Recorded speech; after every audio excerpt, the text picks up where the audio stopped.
നമുക്ക് എങ്ങനെയാണ് ഓരോ കോളം ഡ്രാഗ് ചെയ്തുകൊണ്ട് അങ്ങോട്ടും ഇങ്ങോട്ടും എക്സ്റ്റെൻഡ് ചെയ്യുന്നത് നോക്കാം. നമ്മൾ നോർമലി ഈ ഒരു ജെ എന്ന കോളമാണ് നമുക്ക് അങ്ങോട്ടും ഇങ്ങോട്ടും ഡ്രാഗ് ചെയ്യണമെങ്കിൽ നമ്മൾ ജസ്റ്റ് ഈ കോളം സെലക്ട് ചെയ്യുന്നു.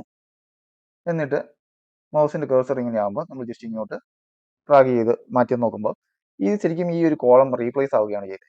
ആ ക്വാർട്ടർ 1 പോവുകയും ക്വാർട്ടർ 2 അവിടെ റീപ്ലേസ് ആവുകയും ചെയ്യും. നോക്കിയാൽ ഓക്കെ, ക്വാർട്ടർ 2 വന്നു, പക്ഷേ ക്വാർട്ടർ 1 അവിടുന്ന് പോയി.